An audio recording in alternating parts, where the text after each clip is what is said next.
I thought I'd read you real quickly the section about the Ebionites under the chapter Alternative Pathways in Dr. Kruger's book here on the 2nd century. One of the central flashpoints in early theological debates was whether a person needed to follow distinctive aspects of the Mosaic law, circumcision, Sabbath observance, dietary restrictions in order to be saved. In other words, did a person first have to become a Jew before he or she could become a Christian? Apparently, this was not the only issue that led to the Jerusalem Council, Acts 15, but also the issue that Paul addressed in his highly polemical epistle to the Galatians. Apparently, there were groups of Christians even in the 1st century, which Paul labeled the circumcision party, that answered this question with a yes. When we come to the 2nd century, we learn of a group that held beliefs very similar to the opponents Paul battled in his letter to the Galatians, the Ebionites. This is not to suggest that the Ebionites existed in the 1st century. The evidence suggests that, quote, Ebionism originated probably sometime in the 2nd century, end quote. That's from Richard Bauckham, The Origin of the Ebionites, in Peter J. Thompson and Doris Lambers Petrie, The Image of the Judeo-Christians in Ancient Jewish and Christian Literature. But the Ebionites, like the Galatian circumcision party, were Christ followers who refused to abandon the Jewish system of law observance as they knew it. The origin of the name is a bit of a mystery. Some say the group's founder was a person named Ebion, while others suggest it comes from a Hebrew word meaning poor.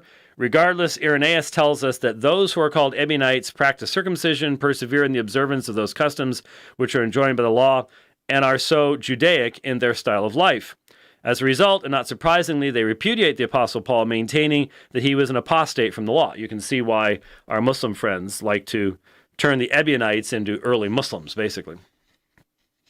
Likewise, Hippolytus affirms the Ebionites believe they are justified according to law, and Justin Martyr, while not using the formal name, appears to refer to the beliefs of the same group in his dialogue with Trypho, quote, and Trypho inquired again, but if someone recognizing that this man is the Christ and has believed and obeys him wishes, however, to observe these institutions, will he be saved? I said, in my opinion, Trypho, such a one will be saved if he does not strive in every way to persuade other men to observe the same things as himself, telling him they will not be saved unless they do, end quote. In addition to their rejection of salvation by faith alone, the Ebionites held a number of other beliefs that stood at odds with traditional Orthodox Christianity. Most notably, they rejected both the virgin birth, so much for them being the early Muslims. They rejected both the virgin birth and the divinity of Jesus, opting for more of an adoptionist Christology. Jesus was just an ordinary human being, they claimed, who was born physically from the union of Mary and Joseph. Again, not Muslims, are they? And was later adopted as Messiah by the Holy Spirit due to his holy and righteous life. Again, inconsistent with Islam. However, it should be noted that some scholars attribute more of a separationist Christology to the Ebionites, where a heavenly Christ inhabits the man Jesus and leaves him before his death. Such scholarly disagreements are not uncommon given the ambiguity of the patristic sources and the overlap between adoptionistic and separationist Christologies, which sometimes makes them difficult to distinguish. The Ebionites also had their own writings. In addition to accepting the authority of the Old Testament, the Ebionites may have used a gospel which some called the Gospel of the Hebrews, which was possibly a modified version of the Gospel of Matthew.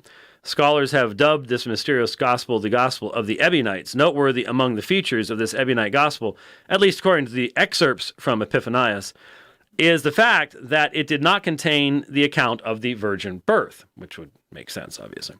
This fits quite well with the historical testimony mentioned above that the Ebionites rejected the virgin birth and viewed Jesus as the natural offspring of Joseph and Mary. Just as Paul rejected the Judaizers of his day, the major voices of early Christianity roundly condemned the teachings of the Ebionites. Justin Martyr, Irenaeus, Hippolytus, Tertullian, Origen, and later Epiphanius all regard the Ebionite doctrine as out of sync with the apostolic faith that had been handed down to them. Jerome even tells us that Ignatius and Polycarp also opposed the Ebionites, but there is no mention of the Ebionites in their extant writings. Most strident in his criticisms was Irenaeus. He compares the Ebionites to heretics like Cerinthus and Capricates. He condemns their rejection of the Apostle Paul, and he pronounces judgment on them for denying the divine identity of Jesus. Quote, God will judge also the Ebionites, for how can they be saved unless it was God who wrought out their salvation upon earth? Or how shall man pass into God unless God has first passed into man? End quote. The existence of groups like the Ebionites also raises complex questions about how they should be labeled or described. The term Jewish Christianity has typically been used to describe movements that follow Jesus and still adhere to some degree to Jewish law observance. But scholars have rightly criticized this label as far too imprecise and even misleading. It leaves unclear whether one has to be ethnically Jewish to be regarded as a Jewish Christian, or whether one just needs to follow Jewish practices, or both. The problems with this definition are also exacerbated by the obvious overlap between Judaism and Christianity. From one perspective, all Christianity is Jewish, since it follows a Jewish Messiah. Nevertheless, the term Jewish Christianity still has a broad usefulness as a way to describe Christ believers who maintained a faithful adherence to the law. When it comes to defining groups that seem to share both Jewish and Christian traits, Carlton Paget defends the traditional terminology. Possibly we should admit that the word Jewish Christian remains the best, even if an inadequate way of doing such a thing. It is worth noting, however, that not all Jewish Christian groups were the same. Also active during the 2nd century was a group of Jewish believers known as the Nazarenes, or Nazareans. Although the Nazarenes continued to observe the Mosaic law, they did not require its observance for salvation. Indeed, unlike the Ebionites, they embraced the Apostle Paul and his mission to the Gentiles and appeared to be generally orthodox in their Christology. However, the reliability of this profile of the Nazarenes is complicated by the fact that they are only mentioned by name in later sources, namely Epiphanius and Jerome, and sometimes even these writers seem confused. Nevertheless, some scholars have made the case that it was the Nazarenes and not the Ebionites that can be traced back to the 1st century and to the earliest Jewish believers in Jerusalem. If they are correct, then the earliest Jewish Christian groups appear to be of the Orthodox variety, and the divergent factions, like the Ebionites, were a later 2nd century development. But the patristic sources that describe these various Jewish Christian groups are often contradictory, making it difficult to determine which groups they have in mind. Regardless, it is clear that groups like the Ebionites represent one end of the theological spectrum in 2nd century Christianity, one that retained a deep commitment in some fashion to the Mosaic law, and insisted that salvation was contingent upon its observance. We might say that these groups, although professing to follow Christ, viewed their primary identity as Jewish. For them, it was the Jewish identity markers that would define the boundaries of the community. So, the Nazarenes, the Ebionites, you'll hear that terminology being used a lot. The fact of the matter is, pretty much everything we know, especially about the Ebionites, well, of both, comes solely from secondary sources. We just don't have primary sources. And as I would point out, the Ebionites, one thing we're fairly certain is they denied the virgin birth, something that Islam confesses.